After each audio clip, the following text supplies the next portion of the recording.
It's the all-new, updated In Prayer app, reminding you to pray at 7 a.m. and 7 p.m. 7 days a week. Prayer requests and stories, the daily devotional, all the latest videos, and social media integration through Facebook and Twitter, plus many more features. Now available free for iPhone, iPad, and Android.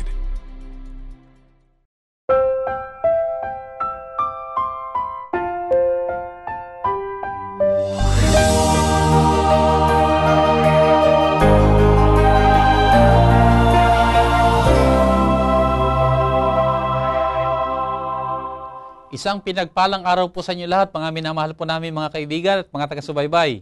Tayo po ay dumako na naman po dito sa ating programang Oras ng Pag-aaral.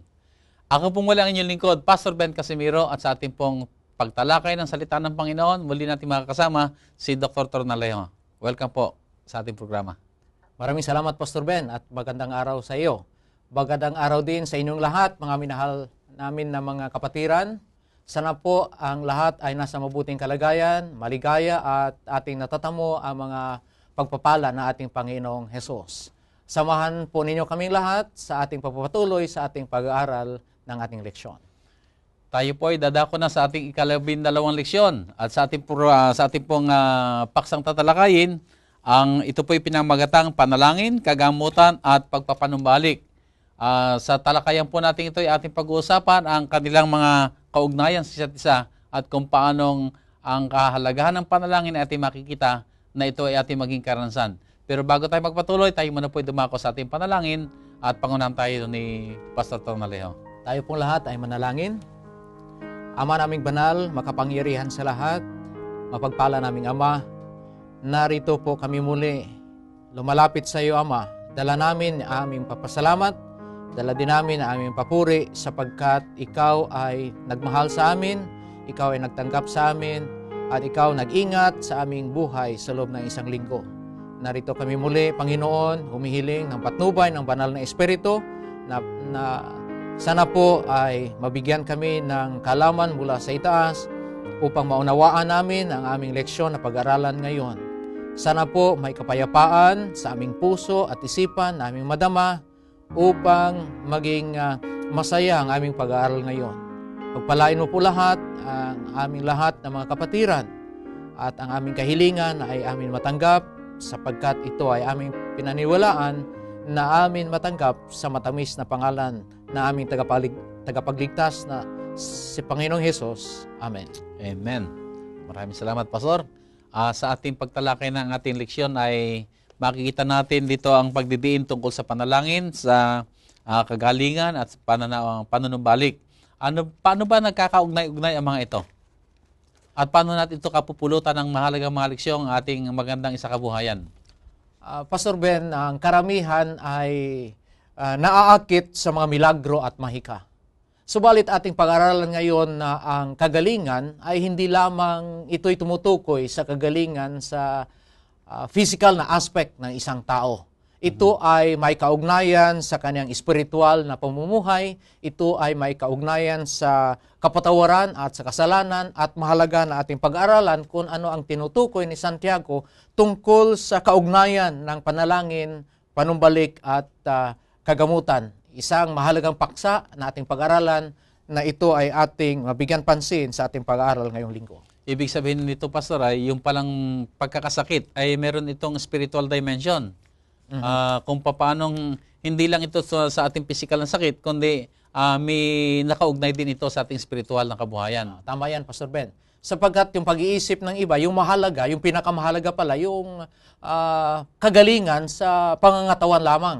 Subalit ating mapag-aralan ngayong linggo na ang pinakamahalaga, hindi lamang yung physical aspect ng kagalingan. Yung spiritual na aspect, yung pinakamahalaga sapagkat ito ay importante sa tinutukoy natin na buhay na walang hanggang. Kaya pala, pag may sakit ang tao, siyempre, ang inisip kagad ng tao ay dalhin sa ospital o dalhin sa doktor.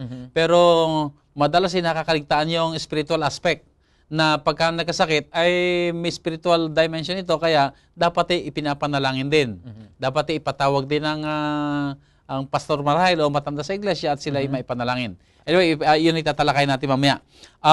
Paano pinag-ugnay ni Santiago itong paghihirap at pagpupuri? Dito kasi may panahon ng paghihirap o yung suffering, ano? At may panahon naman ng mga pagpupuri. Pero kay Santiago, para itong pinagsamang hindi na niya pinaghiwalay. Mas mabuti siguro, Pastor Ben, mabasa natin yung Santiago 5, Kapitulo 13, sapagkat dito, inilarawan ni Santiago ang kaugnayan ng mga paghihirap at papuri. Okay, ganito ang wika, talatang 13. Nagbabata baga ang sinuman sa inyo? Siya'y manalangin. Natutuwa ang sinuman. Awitin niya ang mga pagpupuri. Dito makikita natin, Pastor Ben, mga kaibigan at mga kapatiran, na ang suffering at saka yung pagkamasaya ay mahalagang makikita natin na may kaugnayan. Hindi lamang na masasabi natin na sa panahon ng kasiyahan, tayo ay magpuri sa Panginoon. Ang sinasabi dito ni Santiago, dapat tayo ay magpuri sa Panginoon kahit na tayo ay nasa paghihirap. At kung tayo ay masaya, purihin din natin ang Panginoon. Tayo manalangin sa panahon ng kahirapan, tayo rin ay manalangin sa panahon ng kasiyahan. Ito ang makikita natin na sinasabi ni Santiago na itong dalawa ay magkakaugnay. Ibig sabihin kung tayo ay nagdiriwang, kung tayo nagsasaya, manalangin. Kung tayo dumada sa mga pagsubok at mga paghihirap, manalangin din. Oh, tama yan. So palaging panalangin ang ating dapat na maging karanasan. Itong mga kagagawan or practices na sinasabi, hindi magkaiba ito. Prayer is also a time for praise. And sa panahon ng kahirapan, ito din ang panahon ng panalangin. Di ba? Kung tayo naghihirap, dapat tayo manalangin. At sa ating panalangin, hindi lamang yung mga paghihinagpis, dapat din natin ipadating sa Panginoon ang ating mga pagpupuri kahit na ito na ating naranasan, mga paghihirap sa buhay. Ibig sabihin nito, Pastor, samantalang dumaraan ka sa mga pagsubok, ay hindi ka lang basta nanalangin, kundi yung panalangin din ang pagpupuri. May nadinig ko lang sabi na, salamat lang at isang paa lang na putol dahil may natira pang isang paa. Siguro ito yung mga kaisipan na dapat nating pasalamatan ng Panginoon sa lahat ng pagkakataon. May nagsabi naman na siya nadulas, edi nasugatan siya. Sabi niya, salamat naman at sugat lang at hindi naging mas malubha. So, ibig sabihin, tinitingnan niya yung aspeto ng anuman ang karanasan, suffering man ito o kagalakan ito, ay nandoon yung pananalangin ng pasasalamat, pagpupuri sa Panginoon. Kagaya na ating napag-aralan, Pastor Ben, sa Santiago 1, 2 at 3, sa pakibasa nga, Pastor Ben. Sabi ni Santiago na dapat nating ituring na kaligayahan na tayo ay makaranas ng mga paghihirap at mga pagsubok sa ating buhay sapagkat ito ay magpatatag sa ating pananampalataya. Okay, ganito sabi sa talatang Kapitulo 1, talatang 2 sa 3. Mga kapatid ko, ariin ninyong buong kagalakan kung kayo'y mga hulog sa sari-saring tukso. Yamang nalalaman na ang pagsubok sa inyong pananampalataya ay gumagawa ng pagtitiis. Tama yan, Pastor Ben. Pinapayuhan tayo ni Santiago na hindi magkaiba ang panahon sa panalangin at sa panahon sa pagpuri. Itong dalawa ay, kaya nga masasabi natin, intertwined. May kaugnayan ng isa't isa. So ito pala yung napakagandang karanasan. Pero alam mo, mahirap din, Pastor, itong gawin itong ganitong karanasan. Na ikaw ay nasa pagsubok, napakahirap na yung karanasan, ay sasabing ikaw ay magpupuri sa Panginoon. Ay, ang sabi nga ay, easily said, dandan. Pero hindi naman tayo inuutosan din ng Panginoon ang bagay na hindi natin magagawa. Tama yan, Pastor Ben. So kinakailangan lang talaga rito, magkaroon tayo ng pagbabago ng isip. Mula sa kaisipang mahirap, patungo sa kaisipang magagawa. At wag nating ituon na lamang ang ating pansin doon sa negative. Tingnan din natin yung magandang magiging resulta nito.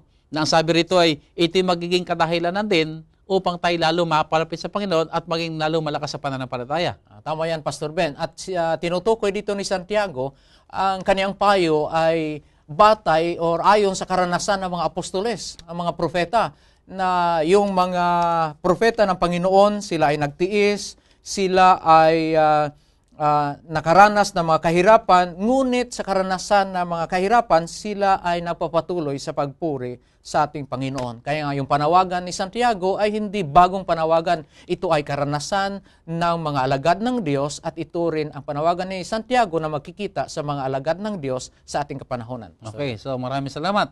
Minamahal namin mga taga-subaybay. So narito ang napakagandang hamon sa atin, paanyaya sa atin. Tayo po ba'y nagagalak? Ay napakasarap sabihin, praise the Lord, hallelujah. Pero dumadaan ba tayo sa pagsubok? Ay yan ang problema. Talaga kang halos hindi na makasimba. Ay yan ang problema kasi ka talagang nanlupay-pay na kasi ka sa kadahilanan ng pagsubok. Pero hindi yun ang panukala ng Panginoon. Sa pagsubok, tayo po'y magpasya. Magpapakalapit-lapit tayo sa Panginoon. Mahirap, pero tutulungan tayo ng Panginoon. Ang natural kasi natin, pag sinusubok tayo, parang gusto natin manghina. Parang gusto natin magdamdam. Parang gusto natin magtampo sa Diyos. Huwag na muna lumapit sa Kanya. Hindi mo na ikaw sisimba kasi may pagsubok ako eh. Pero hindi yun ang panukala ng Panginoon. Ang Kanyang panukala, ang mga pagsubok na ito, ang mga pagdurusa o mga pagtitiis natin dinaranan, ay akayin lamang tayo na lalo tayo lumapit sa ating Panginoon at kilalanin siya ang ating nakalakasan, siya ang ating pagtatagumpay, siya ang gagawa upang tayo ay maakay tungo sa pagbibigay lugod sa Kanya. Dagdag pa, Pastor Ben, mga kaibigan, ang panawagan dito ni Santiago na sa kahirapan na atin nadarama, it could be mental or physical na mga kahirapan, mga pagtitiis na dapat natin maranasan sapagkat ito ay bahagi na sa sinasabi natin ng mga karanasan ng mga anak ng Diyos. Naranasan ng mga propeta, naranasan ng mga apostoles at ating maranasan. Kaya nga panawagan ni Santiago na tayo ay dapat maging matatag sapagkat maranasan natin yung mental anguish, your physical suffering, at kahit ito ang ating maranasan, dapat tayo ay maging masaya. At sinasabi dito na sa karanasang ito, dapat tayo ay mag-awit. Sa kabila na tayo ay mag-murmur or magsisi, dapat tayo ay mag-awit. Bahagi ng pagsamba sa Panginoon ang pag-awit, Pastor Ben, mga kaibigan. Okay, tama po yun. At napakaganda nga sinabi rito, hindi lang tayo mananalangin, kundi nandoon yung mga pag-aawitan din.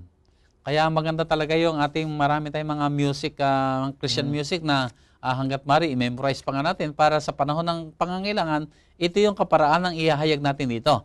At saka may maganda pong payo na sabi nga, huwag tayong mag-focus sa ating mga problema. Bakit ka magpo-focus ng iyong sarili sa mga problema na hindi magtatagal, ma-overwhelm ka ng mga problema? Manakapay, inaanyayahan tayo, ituon natin ang ating mga pag-iisip sa Diyos. Sa panahon ng kabagabagan, takbo tayo sa Diyos. Sa panahon ng mga kalumbayan, takbo tayo sa Diyos. Sa anong paraan? Ang paglapit natin sa Panginoon ay sa pamamagitan ng panalangin at mga pagpupuri sa Kanya pangalan sa pamamagitan ng mga pag-aawitan. Tama yan, Pastor Ben. Ang pag-aawit, isang mahalagang bagay na kung natin ma-observe, ito ay makapagbigay sa atin ng lakas, ng sigla. Maranasan natin yung depression, tayo nanghihina sa panahon na tayo ay magpuri sa Panginoon, tayo manalangin at mag-awit, yung ating mga pasanin ay mawala. Ito ay magiging light sa ating damdamin. At kahit man hindi tayo lahat magaling magkanta, sa pagpakinig, sa mga awitin na magbigay lakas sa atin, yung ating pag-iisip, yung ating damdamin ay maging light at mawala yung ating mga dinadamdam na mabigat na pasanin. Alam mo, Pastor, ako yan ang aking ginagawa rin. Kapag mabigat ang pagsubok, pagka marami mga problema talagang para bagang gusto mo nang bumigay, ay talagang napaka-effective ang awit. Lalo tigit na may mga kabisado kang awit. Magbigay ako ng halimbawa sa iyo, Pastor, kapag ako'y nagdadrive at naalala ko yung mga problema, dinadaan ko na sa pag-awit. At kumisan may mga awit na talagang napapayak ako at talagang naakay ako lumapit sa Panginoon. Kapag nadinig ko yung mga awit na great is thy faithfulness, o kaya yung mga awit na our God shall supply all our needs, maraming magagandang mga awit na sasabi natin na yung tinatawag na bumubuno tayo ng inspirasyon at kalakasan na ang lahat ng ito ating mga pag-isip ay inaakay sa Panginoon. At dahil dito, nagtatagumpay tayo. Kaya hindi rin makakabuti naman din, Pastor, talaga na may problema ka na nga, ikaw pa yung nagre-rest ito, at lahat pa na makita mong tao, ikukwento mo yon, ikaw na ang nagpapahirap din sa sarili mo nun. Yung problema ay para baga ikaw pa yung nagmamagnify. ay hindi po yun makakatulong. Manaka pa ang pinakamabuti at itong sinabi sa atin ni Santiago, kung tayo may mga suliranin, kung may mga kabagabagan tayo, kung tayo may mga pagdurusan dinaraanan, daanin natin sa panalangin, daanin natin sa mga pag-aawitan na mga awit na patungkol sa kabutihan at dakilang katapatan ng ating dakilang Diyos. Salamat, Pastor Ben. Dagdag pa dyan, dapat maging bahagi ng ating pamumuhay ang pasasalamat at papuri sa Panginoon kahit sa anumang kalagayan na ating nadarama. At ito yung mga pagsubok, kung tayo'y nasanay sa pagpapasalamat, pagpuri sa Panginoon, itong mga pagsusubok sa buhay ay maghatid sa atin na mas malapit tayo sa ating Panginoong Diyos. Okay, maraming salamat, Pastor. Tunghayan natin, dito sa Santiago, Kapitulo 5, talatang 14 hanggang 15, ay makita natin yung mahalagang mga sangkap sa pagpapagaling ng may sakit. O ano ba mga hakbangin na ipinayo ni Santiago na sa mga nagdanais gumaling ay kanilang gawin ang mga hakbangin ito? Dito natin makikita, Pastor Ben, sa Santiago 5:14 hanggang 15, ang mga hakbangin na dapat natin gawin upang mapagaling ang may mga karamdaman at may mga sakit. Pakibasa nga, Pastor Ben. Okay, ganito wika, talatang 14 at 15. May sakit baga ang sinuman sa inyo? Ipatawag niya ang mga matanda sa iglesia at ipanalangin nila siya. Napahiran nila ng langis sa pangalan ng Panginoon. At ang panalangin ng pananampalataya ay magliligtas sa may sakit. At ibabangon siya ng Panginoon at kung nagkasala siya, ay ipatatawad sa kanya. Dito makikita natin yung pag-outline, pag-summarize ni Santiago sa mga steps, mga hakbang. Una, tawagin ang mga pangulo sa iglesia, yung mga matatanda. Sila ay may maitulong sa pamagitan ng pagpanalangin, pahiran ng langis ang nagkasakit, at manalangin na may pananampalataya. Ito mahalaga. Prayer with faith. Mahalaga ito sa kagalingan. At isang bagay na hindi dapat natin kaligtaan na dapat ihayag natin sa isa't isa ang ating kasalanan. At panglima dito, na dapat tayo ay manalangin para sa isa't isa. Ito mga hakbang ay napakabisa. Kung nating tingnan, hindi lamang ito tumutuon, mga kapatid, mga kaibigan, sa physical na healing.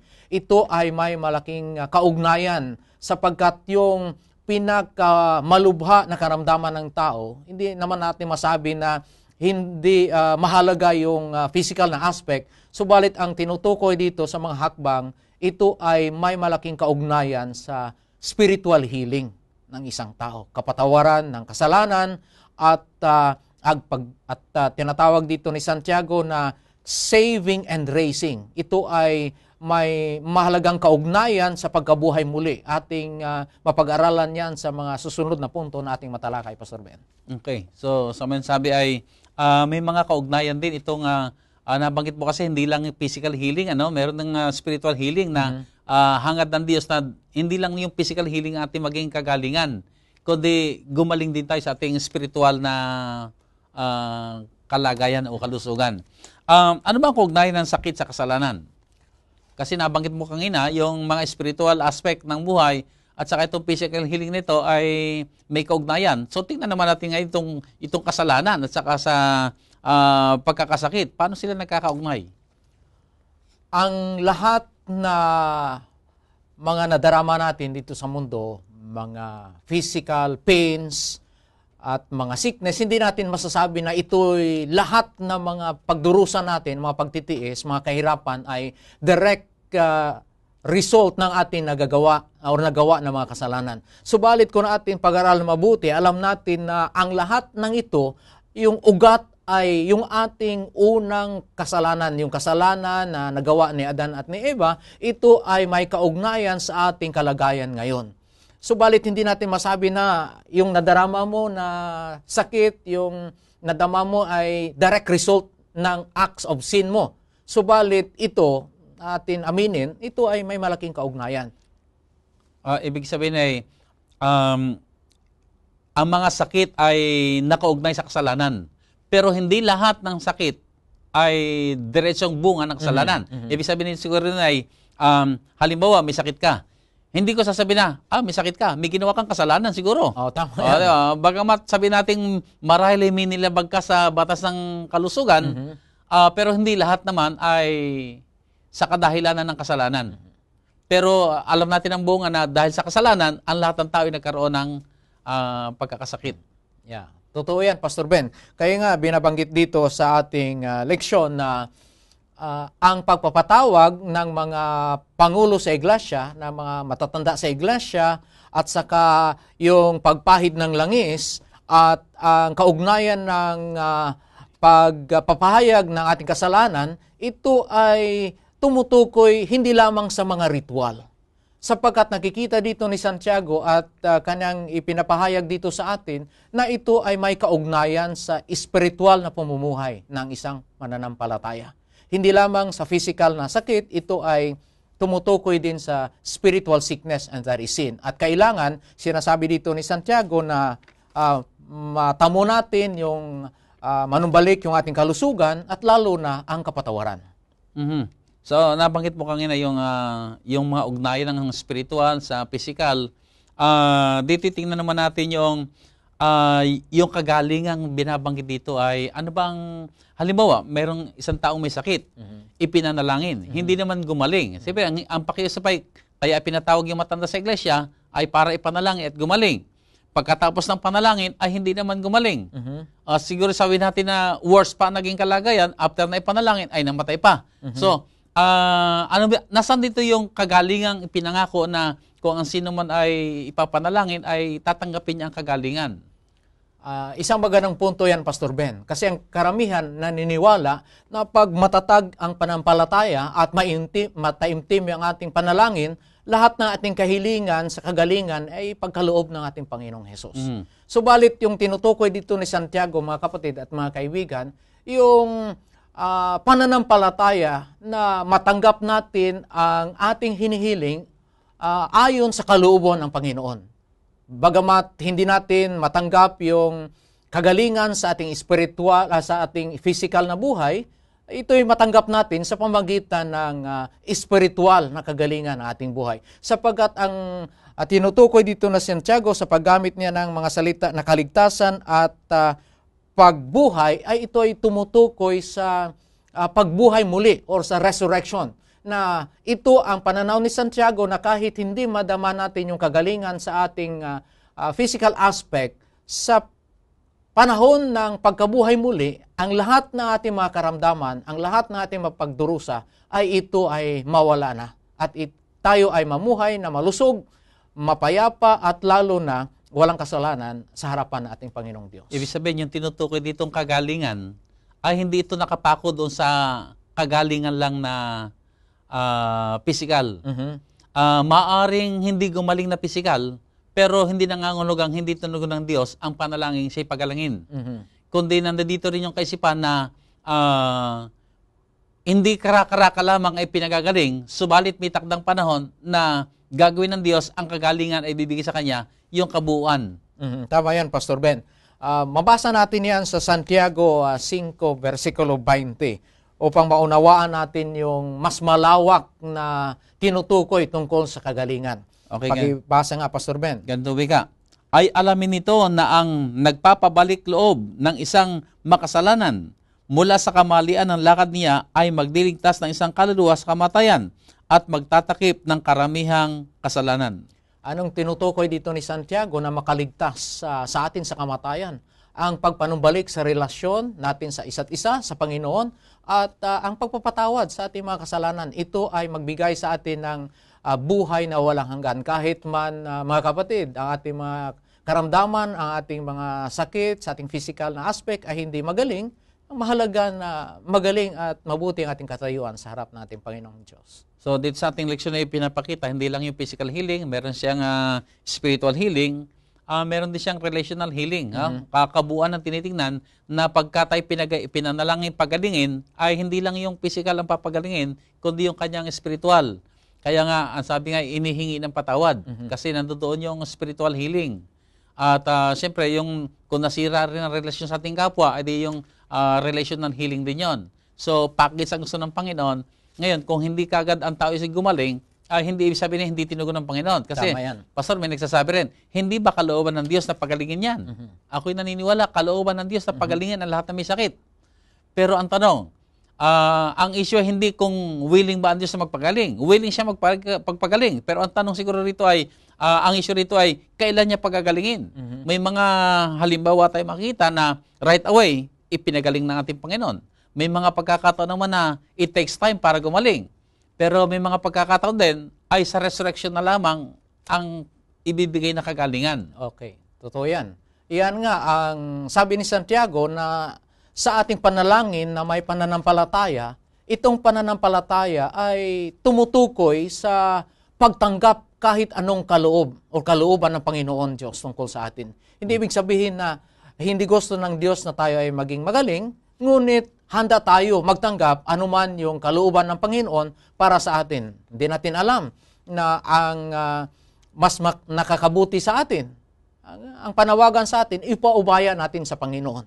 Kahit man hindi tayo makatamo ng kagalingan sa ating physical na aspect, yung mahalaga, yung assurance ng Panginoon na tayo ay maging magaling sa ating spiritual na pamumuhay. So, hindi lahat ng sakit ay karakarakang gumagaling. At may mga pagkakataon din na ipinapahintulot ng Diyos ang pagkakasakit na yon sapagkat nakita ng Diyos na ito yung pinakamabuting paraan na ikaw ay makapaglilingkod. Pastor, meron akong nadinig na salamat lang ako ay nagkaroon ng cancer sapagkat nakapaglingkod ako sa maraming mga cancer patient. Naunawaan niya ang kalagayan nila kaya higit siyang epektibo na makapaglingkod sa kanila. So hindi natin alam bakit ipinahintulot ng Diyos ang pagkakasakit. Pero alam ng Diyos ang pinakamabuti, kung ipinahintulot man niya, may layunin ng ating Diyos. Ang sagana ng ating mga kaibigan, kung dumaraan naman tayo sa mga pagkakasakit, idalangin natin na tayo gumaling. Kung hindi tayo karakarakang gumaling sa ating physical na pagkakasakit, huwag po tayo ma-discourage o mawala ng loob sapagkat alam ng Diyos ang pinakamabuti kung ipahintulot man niya ang ating patuloy na pagkakasakit sa ating physical na kalagayan, ay may panukala ang Panginoon. Marahil sa pamamagitan ng ating mga pagkakasakit, ang ating mga mahal sa buhay ay doon lumalapit sa Panginoon at sila'y nagtatalaga rin sa Panginoon. So hindi natin alam. Pero sa antiyak, alam ng Diyos ang pinakamabuti at hangad niya ang pinakamabuti sa atin. Amen. At alam din niya kung paanong higit tayo makapaglilingkod sa pamamagitan ng ating mga kalagayan. Pastor, dito sa ating pag-aaral ay, paano naugnay ang panalangin ni Elias sa pagpapagaling, pagpapatawad, at itong tinatawag na restoration o pagsasauli? Dito makikita natin ang example sa pamumuhay ni Elias. Mababasa po natin, Pastor Ben, sa Santiago 5:15 at saka 18. Ganito ang wika. At ang panalangin ng pananampalataya ay magliligtas sa may sakit at ibabangon siya ng Panginoon. At kung nagkasala siya, ay ipatatawad sa kaniya. Talatang 18. At muli siyang nanalangin at ang langit ay nagbigay ng ulan at ang lupa ay namunga ng kanyang bunga. Ang karanasan ni Elias sa Pastor Ben, mga kapatiran, ay isang halimbawa sa atin na ang panalangin ng tao na may pananampalataya ay may malaking bisa. Si Elias ay isang alagad ng Diyos na masasabi natin na sa karanasan ay hindi malayo sa atin. May mga karamdaman at may mga pagkukulang si Elias. Ngunit ang kaniyang panalangin ay dininig ng Panginoong Diyos. And so magbigayan sa atin, Pastor Ben, ng encouragement na tinugon ng Panginoon yung prayer ni Elias. In one way, dinggin din at bigyan din ng tugon ng Panginoon ang ating mga kahilingan. Lalo na kung ang ating hangarin yung ating spiritual life ay maging magaling. Kung ating pag-aaralan ang maging karansan ni Elias, lalo tigid do sa bundok, kung sa siya nanalangin na umulan, hindi natin alam kung gaano kadalas siyang nanalangin. Hindi natin alam kung ilang araw siyang nanalangin. Pero alam natin ang tiyak na paulit-ulit siyang nanalangin at kanyang tinitingnan kung dumating na ba ang katugunan sa kanyang panalangin. Hanggang sa dumating ang sandali na minsang nanalangin siya, ay nakita niyang mayroon ng ulap na maitim na kasinlaki ng kamao at alam niyang iyon na ang katugunan sa kanyang panalangin. Na ang gusto kong tingnan ni ganito, kung minsan kasi tayo isang panalangin lang, ang gusto natin ay karakaraka, yan na. Pero kung titingnan natin ang karansan ni Elias, ay maraming beses din siyang nanalangin. Naging matiyagas sa kanyang pananalangin. At nang nakita ng Panginoon ang kanyang matiyagang pananalangin, ang panalangin ng pananampalataya, ay nakita niya ang kanyang hinihingi sa Panginoon. Gayon din naman ang bawat isa sa atin.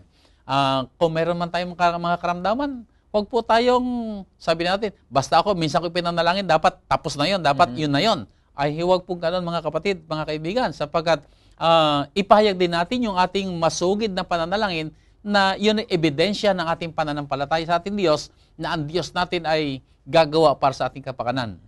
Pastor Ben, ang sinasabi dito ni Santiago na karanasan ni Elias na hindi magdating yung ulan sa Israel ay may ipinahiwatig. Ito ay may kaugnayan sa karanasan ng Israel dito sa Deuteronomy na yung pangako ng Panginoon sa kanila na kung sila ay magiging masunurin at sila ay magsunod sa mga kautusan ng Diyos, yung ulan ay palaging ibibigay sa kanila. Napag-aralan natin sa nakaraan na linggo na mahalagang ulan sa agrikultura na context ng Israel. At dito sa kalagayan ng Israel, sapagkat sila ay sumuway sa Panginoong Diyos, nanalangin si Elias na hindi mag-ulan sa loob ng 3.5 taon. At ito din ay may direct allusion sa kay Baal. Nalaman natin sa ating pag-aaral na ang Israel sa panahon na ito ay sumasamba kay Baal.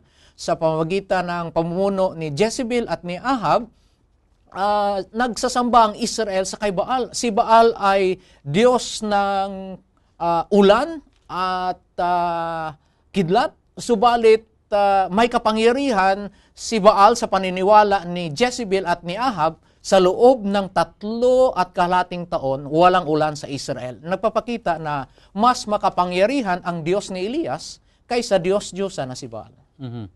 Okay, so dito ipinakita rin yung ang panalangin natin ay talagang may buong pananampalataya sa ating Panginoon. Kasi may mga nananalangin na pagkatas manalangin ay siya mismo ay nagpapahayag ng pag-alinlangan.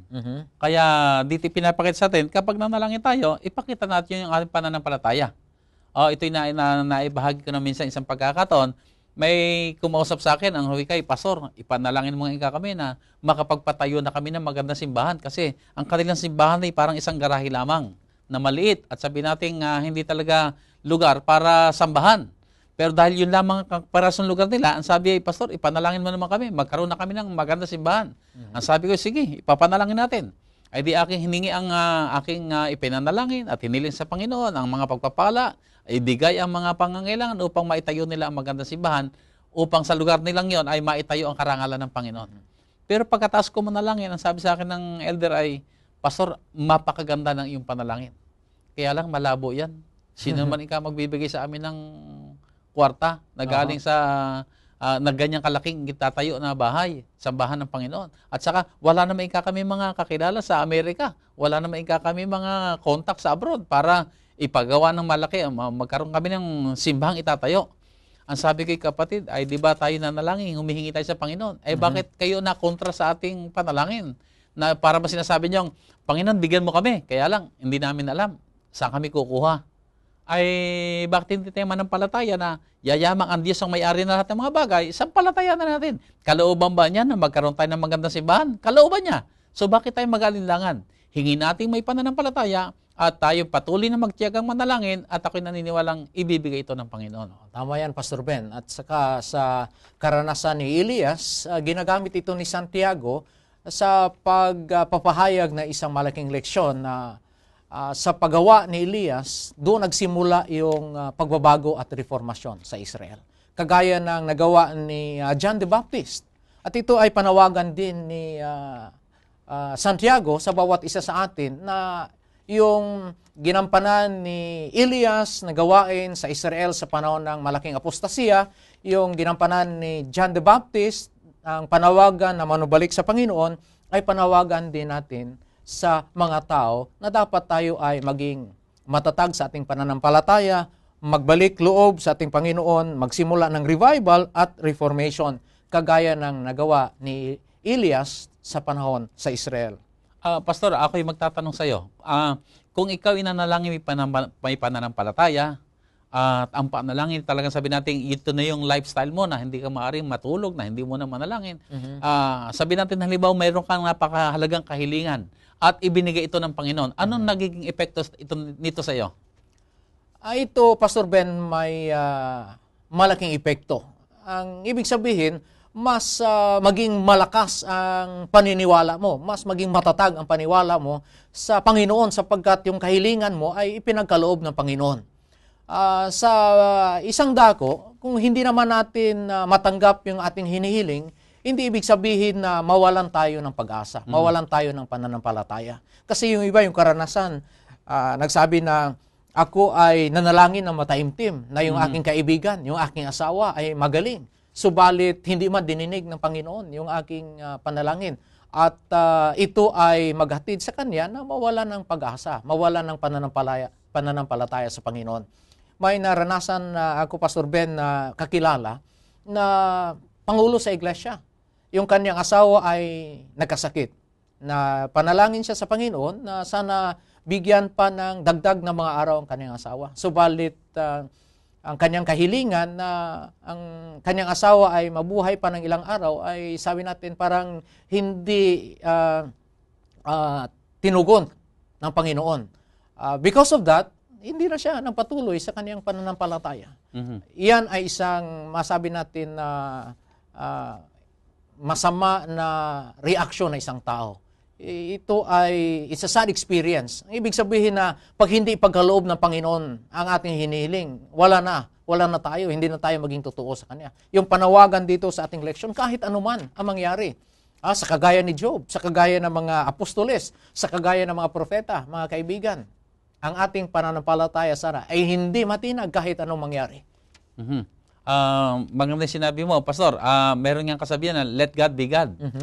Tayo humihiling, ang Diyos, nasa sa Diyos ang kapangyarihan kung ipagkakaloob o hindi. Kung hindi niya ipagkaloob, tayo maging mapagpasakop. At huwag mawala ang ating pananampalataya. Sapagkat alam ng Diyos ang pinakamabuti at tayo meron lamang meron lamang tayo mga limitadong kaisipan o kaalaman sa mga pangyayari na gaganap. Pero magkaroon tayo ng pananampalatayang kagaya nga ni Job, na uwi ka niya, bagamat patayin ako ng Panginoon, ako'y magtitiwala pa rin sa Kanya.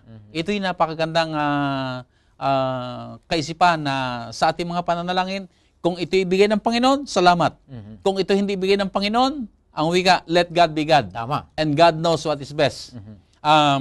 Kung minsan, ang Panginoon naman ay may mga karakaraka, tugon kagad, at may mga panahon naman na may mga delay. At may mga panahon naman na sinasabi talaga ng Panginoon, hindi yan ang kanyang kalooban. Naalala ko ang ilang mga karanasan sa banal na kasulatan. Halimbawa, yung 3 Hebreo, no, na ihahagis to sa apoy sa panahon ni King Nebuchadnezzar. Marahil sila nanampalatayang ililigtas sila ng Panginoon.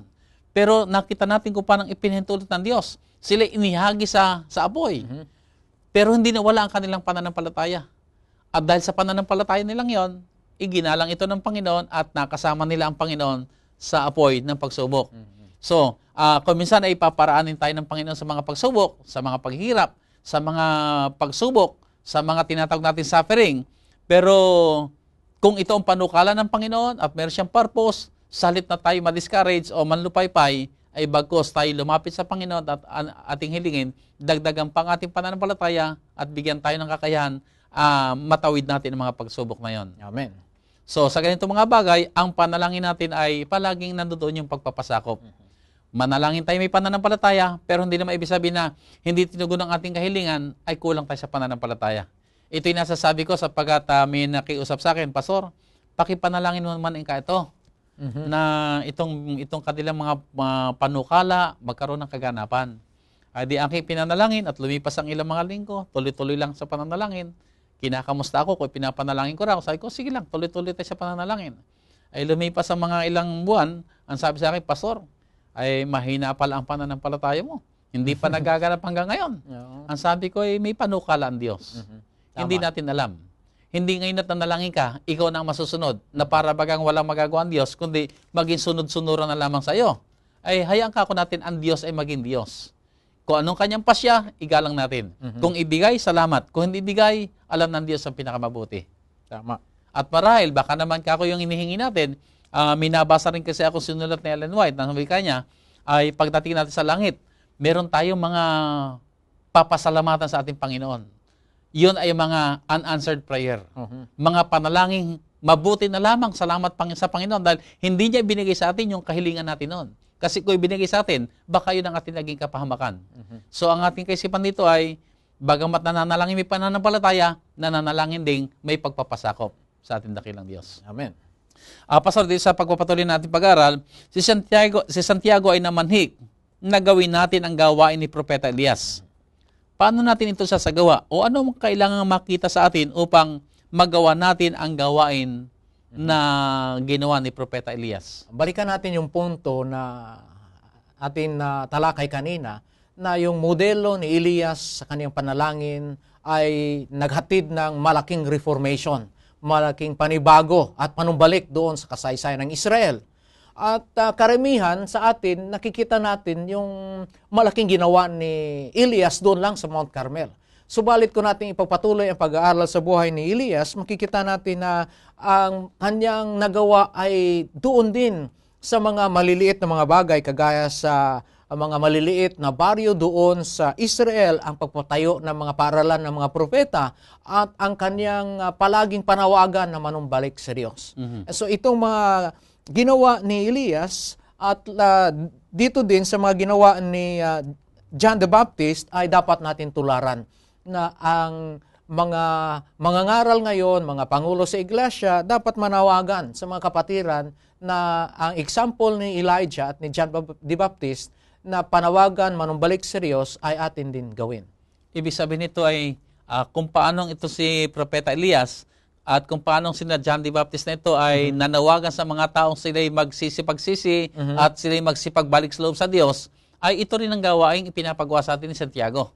Tama yan, Pastor Ben. So ito isang paanyaya marahil sa ating mga taga-subaybay. Tayo pong lahat ay hinihimok ni Santiago na yayamang tayo mga iniligtas na ng ating Panginoon, ay gawin naman nating ipagmalasakit din ang ating mga kapwa na nawawaglit pa sa ating Panginoon. At tayong lahat ay maging kasangkapan ng Panginoon, maging instrumenta upang kung magkagayon, tayo yung mga modern na John the Baptist, mga modern Elijah, na ang ating gawain ay papanumbalikin ang mga tao sa Diyos. Akayin ang mga tao palapit sa Diyos. Tama yan, Pastor Ben. So sa pamamagitan ng ating iba't ibang mga gawain, sa pamamagitan ng ating buhay at sa pamamagitan ng ating mga ministry, hayaan po natin ang mga tao na aakay natin na sila po ay magkaroon ng relasyon sa ating Panginoon. Dagdag ba dyan, Pastor Ben, yung ating pagministeryo sa ating kapwa, sa loob man at sa labas ng iglesia. Ating balikan yung punto na yung mahalagang kailangan ng tao, hindi lamang yung physical na kagalingan. Mas mahalaga dito yung spiritual healing. Yan ang tinatawag sa atin na sa ating pagministeryo, hindi tayo magsabi na hindi naman nagbubunga yung ating ministry, yung ating mga prayer, hindi naman sinagot ng Panginoon. Balikan natin yung punto na atin na pag-aralan sa Marcos Kapitulo 2, sa kasaysayan ng isang lumpo. Nakita ng Panginoong Diyos na ang mas mahalaga ng kailangan ng lumpong ito ay hindi yung physical na healing, kundi yung kapatawaran ng kanyang kasalanan. Kaya nga nagsabi ang Panginoong Hesus sa kanya na doon pa siya mula sa sinira na bubong, kasi maraming tao at wala nang madaanan. Yung kanyang mga kaibigan, sinira yung bubong at doon sila nagdaan upang matagpuan si Jesus Christ. Sabi ng Panginoon sa lumpo, your sins are forgiven you. Kasi nakita ng Panginoong Jesus na yung kailangan ng taong ito ay forgiveness rather than physical healing. So sa ating pagministry, kahit walang mga spectacular, mga kaibigan, mga kapatiran, walang mga magic or miraculous healing na magagawa natin, ay pagkaloob natin sa Panginoon na sana gamitin tayo ng Panginoon na maging instrumento sa spiritual healing, na maging daan upang isang tao ay magmalapit sa Panginoon upang makatamo ng kapatawaran ng kanyang at ating mga kasalanan. Pastor, ako may mga karanasan na kuminsan ay mahirap talaga ang sa isang tao ang tumanggap sa ating Panginoon. Yung bang aakayin mo siya sa Panginoon, pero ang kanyang kaisipan ay talagang wala sa Panginoon. Pero may mga pagkakataong sila dumaraan sa pagsubok o kaya nagkakaroon ng mga samang karamdaman, ay ito yung pagkakataon na masasabi na, Pastor, pakipanalangin mo naman kami. Kasi marahil ay may sakit o marahil ay mayroong mabigat na problema. So itong mga bagay na ito ay pinapahintulot din ng Diyos sapagkat ito rin yung mga pamamaraan upang kung magkagayon, mabuksan naman ang isipan ng mga tao na sila ay tumanggap sa ating Panginoon o kilalanin ang Diyos na siya yung Diyos na nagpapagaling, na siya yung Diyos na nagpapalaya, na siya yung Diyos na nagbibigay ng lakas, siya yung nagbibigay ng pagtatagumpay. Kaya ang sabi ko ay, maganda rin ang tao pala ako yung nagkakasakit dahil doon niya nare-recognize, doon niya nakikita na ang may pangangailangan siya sa Diyos. At ako'y may mga pinapanalangin din, sabi natin hindi mananampalataya, Pero pagkatapos ko ipanalangin, ay nagkakaroon sila ng pagtatanong na gusto nilang malaman ano ba ang aking pananampalataya. Gusto nilang makilala ang ating Panginoon. Doon sila nagkakaroon ng pagkakataon na pagtuunan ng pansit ang mga spiritual na bagay. At yun naman ang sinasabi sa ating leksyon at sinasabi ni Santiago na yung mga may sakit ito'y ating ipanalangin. At huwag kakaligtaang ipanalangin yung kanilang spiritual healing din. Na kung paanong sila ay maakay patungo sa Diyos na nagbibigay ng kagalingan. Kagalingan hindi lamang sa spiritual, kundi kagalingan sa kanilang spiritual life. At kung magkaroon din sila ng kagalingan sa kanilang relasyon, hindi lang sa Diyos, kundi relasyon din sa kanilang kapwa. Pastor Ben, maganda yung ating napag-aralan na leksyon ngayong linggo. Ang panawagan din ni Santiago na dapat ihayag natin yung ating kasalanan sa isa't isa. Ito ay isang panawagan sa tinatawag natin na relational restoration, na manumbalik yung ating pakikitungo sa isa, yung relasyon natin. Sapagkat hindi lamang yung sinasabi natin na yung physical healing, yung mahalaga, yung ating relational healing din. Sapagkat ito din ang mahalaga sa ating buhay na mananampalataya, yung ating pakikiugnay sa bawat isa na sa looban at sa labas sa iglesia. Tama yan, Pastor. Kasi kahapon lamang ako mayroong isang dinalo sa ospital na isang kapatid natin may karamdaman. At ang wika ko, ipapanalangin kita. At ang wika niya sa akin, sige, ipanalangin mo ika ako, pero bago ako manalangin, ay hayaan mo ikang ipahayag ko muna ang aking sarili. Kasi marami kami, kung ako man ikay nakasakit ng inyong damdamin, kung ako man ikay nagkaroon ng mga laban sa inyo, o kung ako man ikay nakagawa ng hindi kalugod-lugod sa inyo, o nakasakit sa inyo, ako inyong patawarin. Abay, sabi ko yung maganda yan, dahil yan naman talaga ang sinasabi ni Santiago. Tama yan. Na kung sino man ay may masamang karamdaman, o meron sakit, at hanggang niya ang pagaling, ay di ipatawag niya ang matanda sa iglesia, at siya ipapanalangin may pananampalataya, at kung sila may mga nakita nila ang kanilang sarili na kagawa ng pagkakamali, humingi sila ng patawad, at kung nakasakit ng kapwa, ay di humingi ng patawad din. Ito yung mga bagay na kung gagawin natin ay nakakalugod sa ating Panginoon. Amen. At doon dumarating yung hindi lamang physical healing, nandoon din yung spiritual healing at nandoon din yung kagalingan pang-sosyal o yung pakikipagkapwa-tao. So, napakaganda ng mga ipinahayag sa atin Santiago na kung ating pong susundan mga kapatid, kung ating pong isa sa kabuhayan, ay magiging lalong ikatitibay at ikalalakas ng ating pananampalataya at ikasisigla ng ating iglesia sa kabuuan. Pastor, sa pagtatapos natin, ang iyong mga huling mga pamanik sa ating mga taga-subaybay. Maraming salamat, Pastor Ben. Ang kabuuan ng ating leksyon ngayon, ang mga payo ni Santiago na dapat makilala natin yung malawak na pagtingin kaugnay sa kagalingan ng isang tao.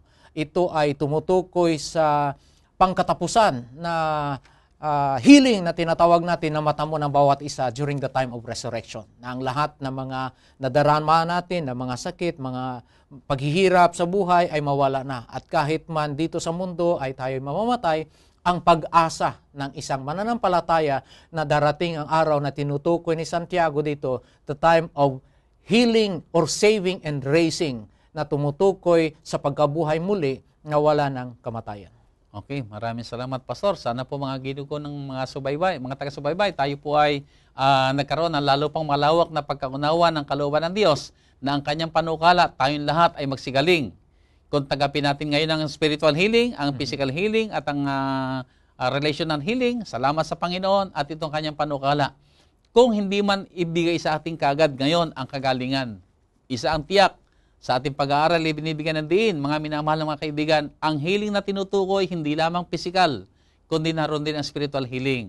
At hayaan po natin, bagamat tayo namamanik sa Diyos na siya ay magbigay ng kagalingan, bagamat alam natin ang ating Panginoong Jesus, ang ating greatest physician, pero igalang natin ang Diyos sa kanyang mga panukala. Kung ang kanyang panukala ay hindi muna tayo gumaling, magpasakop po tayo. Sapagkat alam ng Diyos ay pinakamabuti at marahil sa pamamagitan din ng mga pagkakasakit nito, ay ito rin ang kaparaan ng tayo lalong maging malapit sa Kanya at maturuan pang lalong tumiwala sa Kanya. So, narito yung paanyaya na tayo po lahat mga kaibigan, mga taga-subaybay, magpasako sa ating Diyos at patuloy ng mananampalataya, alam ng Diyos ang pinakamabuti at hangad niya ang pinakamabuti sa ating lahat. Amen. Sa ating mga pagtatapos, tayo po minsan pandumako sa ating closing prayer. Tayo po manalangin. Dakila at banal po namin Diyos na nasa langit, maraming salamat po sa inyong mga liwanag at mga turo na inyo pong ipinaunawa sa bawat isa amin. Na sa pamamagitan ng pag-aaral na ito, natutunan po namin, kayo ang aming dakilang manggagamot. Kayo'y naghahangad ng aming kagalingan, hindi lamang sa aming mga pisikal, kundi din sa aming mga spiritual na kagalingan at higit sa lahat, O Diyos, sa takdang panahon, magaganap ang inyong kalooban, ang iyong lubos na panukala. Kami lahat ay magsisigaling at hindi na magkakasakit pa at ang kami lahat ay magpupuri sa inyo. At sa takdang araw na yun, O Diyos, maluluwalhati kayo ng lubos sa pamamagitan ng aming mga buhay. O banal na Diyos, kami po'y patuloy na tumitiwala sa inyong biyaya at kapangyarihan. Aakayin niyo po kami lahat sa pagtatagumpay, sa pagganap ng inyong mga kalooban, sa mga pagpapasakop sa lahat ng inyong mga panukala. At narito kami, Panginoon, gamitin lamang po inyong kasangkapan upang kumagkagayon sa pamamagitan ng aming mga buhay. Marami pa mga tao ang amin ding maakay palapit sa inyo. Maibalik ang kanilang mga nasirang relasyon sa inyo. At kami po, Panginoon, magtagumpay na marami po ang mga tao ang maakay na magsipaghanda sa inyong malapit na pagdating at ang kami lahat ay sumalubong sa inyo at manahin namin ang langit na bayan. Amen. Minsan pa, Panginoon, ang aming pamanhik, alalahanin po ninyo ang lahat po namin mga taga-subaybay. Nasaan man sila ngayon, anuman ang kanilang kalagayan, saan man sila naroroon, ipatong po sa kanila ang inyong mapagpalang kamay. Panaganain po sila, Ama, sa inyong mga kagandahang loob.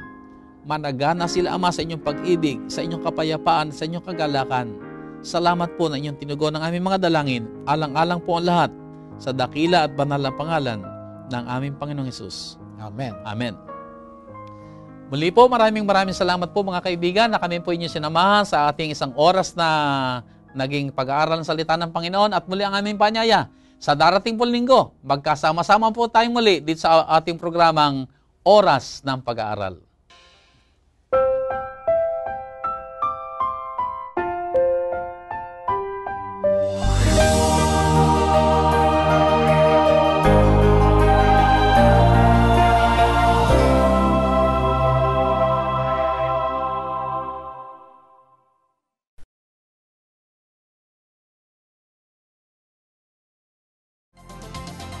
Presenting the best news in the world. You're watching the Hope Channel. We are people, and we love to get connected. We connect as families because of birth. We connect as friends because we click. And we connect as communities because we care. Seventh-day Adventists are people who connect in communities called congregations, which in turn connect to form conferences, who connect together to form unions, divisions, and the General Conference. Why do we connect? It starts with a connection to the Creator, who invites us on a spiritual journey. When we journey together, we can help each other along the way. This journey is a journey of a lifetime. And as we learn and grow, life becomes filled with meaning and purpose. Our greatest joy is in helping others along the way. Wherever you are on your journey, we believe that we have something to offer that can make your life more whole. So the next time you see a Seventh-day Adventist, remember, you're not looking at someone who stands alone. They are connected to a world church that has 18 million members, gathered in 13 divisions, comprised of 122 unions, formed by 600 conferences, serving in 140,000 congregations in 208 countries, who worship in 924 languages, and they all want to connect with you. Every hour of every day, any family member can watch. Hope Channel is educational, inspirational, focusing on lifestyle and health, and offering programs to young and old alike that teach health, culture, positive values, and spirituality. Welcome to Hope Channel.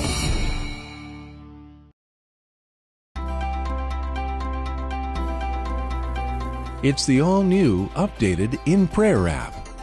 reminding you to pray at 7 a.m. and 7 p.m. 7 days a week.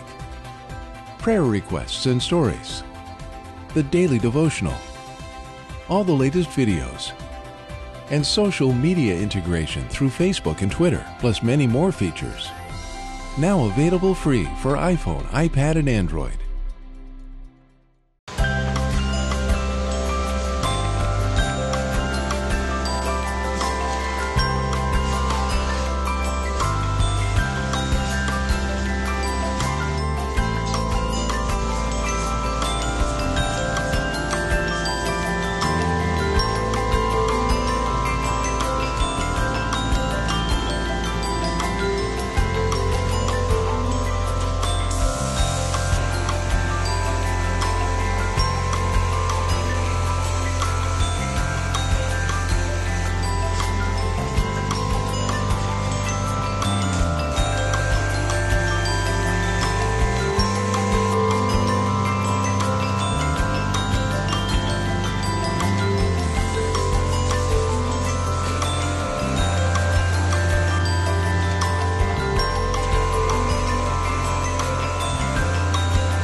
Every hour of every day, someone somewhere is praying for the outpouring of the Holy Spirit.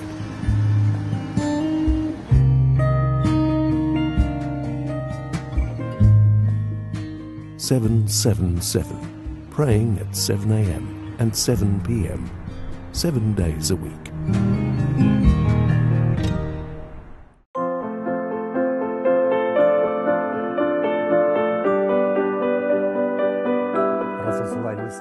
It was around noon when Peter went up to the roof to pray. It was here that Peter had a vision about a large sheet containing a mix of unclean animals, representing God's affirmation of the diversity of peoples in the growing church.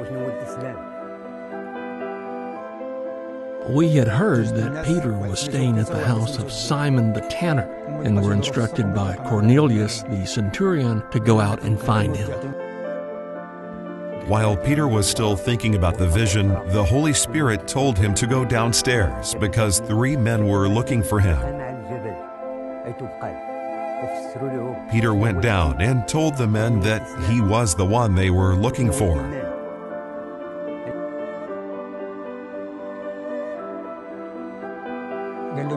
We then told Peter that Cornelius the centurion had been told by an angel that Peter would come and see him at his house. So, unbeknown to Peter, Cornelius was already expecting his visit to Caesarea. What happened here was quite unusual, just the fact that Peter entered the house. Remember that it was against the law for a Jew to associate with or visit a Gentile. Cornelius told Peter how 3 days earlier he had been praying in his house when an angel had appeared before him. Peter shared with Cornelius his new understanding that God does not show favoritism and is the Lord of all. This was a real turning point. From this point on, the gospel was also given among other people groups, and it all started out with prayer and fasting and a vision.